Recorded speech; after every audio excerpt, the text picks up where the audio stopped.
Hello बच्चों, let's see the question. Each question contains statement first and statement second. Explain the statement carefully and mark the correct answer according to the instruction given below.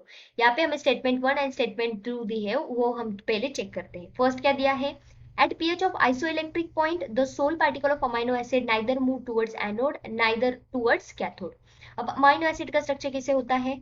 NH2 carbon को attach है और COOH attach है, एक hydrogen attach है and एक are group attach होता है, right. अब इसमें जब हम बेस को डालते हैं समझो, तो इसके वजह से यहाँ पे क्या हो जाएगा, ये हाइड्रोजन निकल जाएगा क्योंकि बेस इसको ले लेगा और यहाँ पे माइनस चार्ज फॉर्म होगा। और उसी जगह हम एसिड डालें तो यहाँ पे क्या होगा, ये H प्लस को ऐड करेगा और इसके वजह से यहाँ पे आ जाएगा NH3 और पॉजिटिव चार्ज।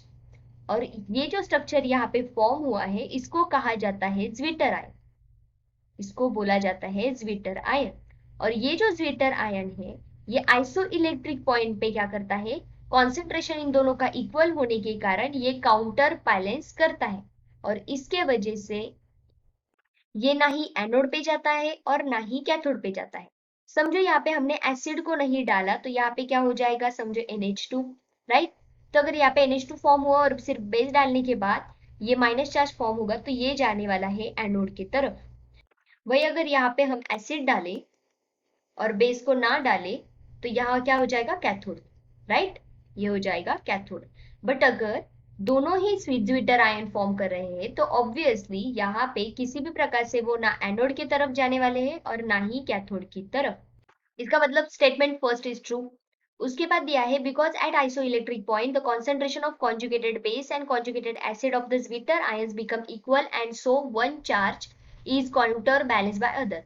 तो ये सही है, जैसे मैंने पहले एक्सप्लेन किया कि दोनों का कॉन्सेंट्रेशन इक्वल हो जाएगा और उसकी वजह से एक दूसरे को क्या करने वाले हैं, ये काउंटर बैलेंस करेंगे। तो ये स्टेटमेंट भी सही है और ये इसका करेक्ट रीजन है। ओके, तो फर्स्ट क्या ऑप्शन दिया है, if both are statement correct और true, the statement second is correct explanation of statement first, so yes this is true, ये सही है। उसके बाद बोला है if both statement are correct, statement second is not correct explanation, तो नहीं, ये explanation है, इसके वजह से हमने statement first को ऑप्शन फर्स्ट को सही बोला है। उसके बाद दिया है C that is statement first is true, statement second is false, तो नहीं, ऐसा नहीं है। और यहाँ बोला है स्टेटमेंट फर्स्ट इज फॉल्स, तो ये भी नहीं है, तो answer will be option A. I hope you understood. Thank you so much, all the best.